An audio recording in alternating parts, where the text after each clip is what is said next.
But in your experience, you felt something was wrong here that a sergeant needed to know about. Correct. If this was a form of use of force, I was calling to let them know. Chauvin is charged with second and third degree murder as well as second-degree manslaughter. His lawyer says he used necessary force, adding that the growing crowd of bystanders at the scene diverted officers' attention from the care of George Floyd and to the threat that was growing in front of them. As the crowd grew in size, seemingly so too did their anger. And remember, there's more to the scene than just what the officers see in front of them. There are people behind them. There are people across the street. There are cars stopping, people yelling.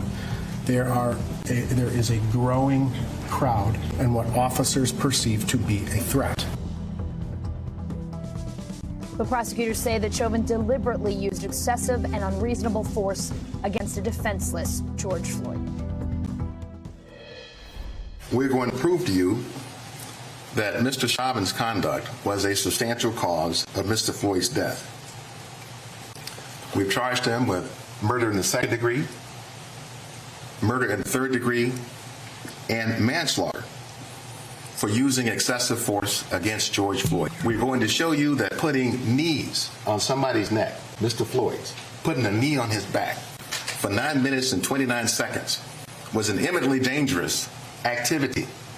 And he did it without regard to what impact it had on Mr. Floyd's life. Evidence will show that Mr. Floyd died of a cardiac arrhythmia that occurred as a result of hypertension, his coronary disease, the ingestion of methamphetamine and fentanyl, and the adrenaline flowing through his body. There was no evidence that Mr. Floyd's airflow was restricted, and he did not determine to be a positional or mechanical asphyxia death. What did you think about this when you looked back and saw that it hadn't changed? I first asked if the screens had frozen. Why did you ask that? Because it hadn't changed. Okay. And did you find that it had frozen? No. How did I was told that it was not frozen. Did you see the screen change yourself? Yes, I saw the person's moving. So what did you start thinking at that point? Something might be wrong. My instincts were telling me that something's wrong. Something is not right. And what did you decide to do? I took that instinct and I called the sergeant. And do you recall who the sergeant was that you talked to? It was Sergeant Kluger. I didn't know. You can call me a snitch if you want to. We had the cameras up for 320's call. Oh, did they already put him in the... They must have already started moving him. And 320 over at Cup Foods. Okay. I don't know if they had used force or not. They got something out of the back of the squad, and all of them sat on this man. So I don't know if they needed you or not, but they haven't said anything to me yet. Yeah, they haven't said anything unless it was just a takedown, which doesn't count, but okay. I'll find out.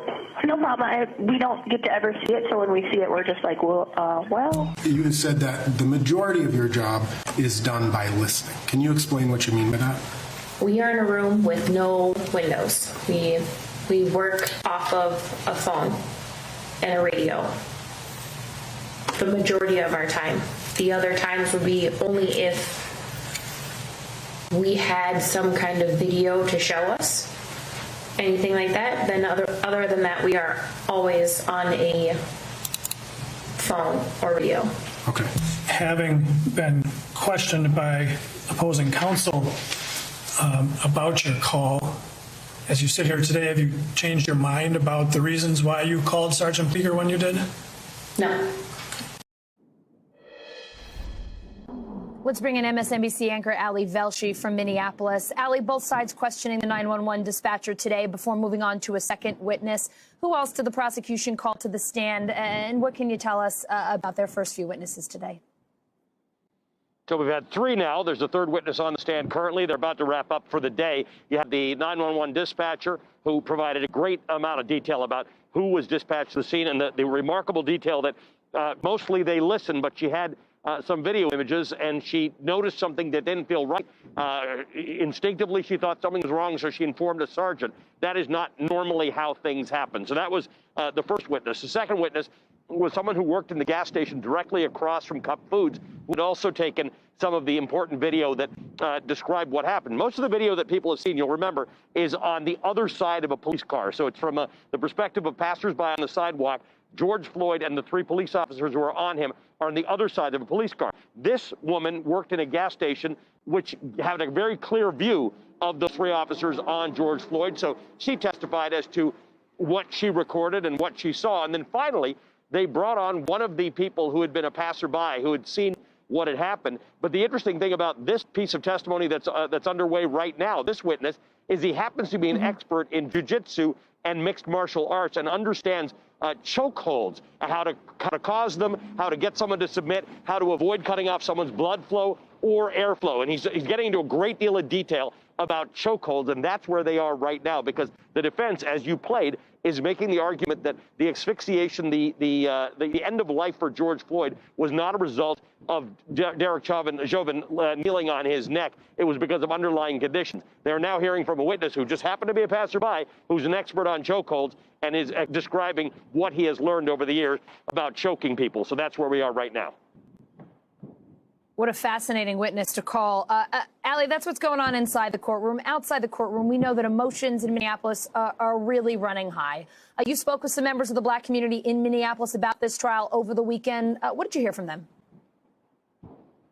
Yeah, so, you know, the prosecution's case is there's a lot of video. What you see in the video is actually what happened. The defense is arguing there's a lot more to it than what's in the video, than the 9 minutes and 29 seconds.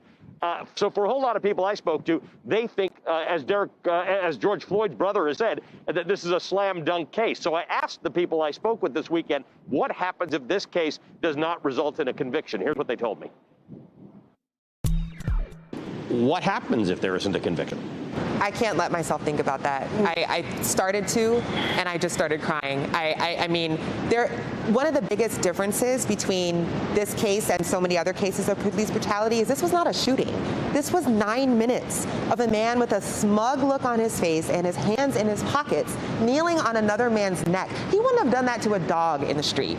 I don't want to imagine it. I'm trying to keep hopeful for my students, for my community. I think that when I let my mind get there and think about that reality of no conviction, I think of the community that has been continuously hurt for so long, hurting yet again. What would happen is Black people, first of all, won't be surprised if he's not convicted, because we've seen it time and time again throughout history. And the question should be then, what do we as a society do about it? What do we as humanity do about it? The white community should be able to stand up now and say, okay, seriously, we see you, Black people. We saw that for 9 minutes, and now we are going to ensure this never happens again. We've seen the evidence. The world has seen literally the evidence for it. And so for there not to be a conviction would be injustice toward, of course, the family, the community. I believe it would be an injustice toward God. I believe that God would be grieved by this, and that we would, as a country, face a reckoning with that reality. And, while this was a group of 6 people here in Minneapolis, Allison, I've been having conversations about this with people across the country, and what you heard there was very reflective of what a lot of people think, particularly a lot of Black people in this country. Allie, thank you so much for having those important conversations. Great to have them on our air today. We really appreciate it.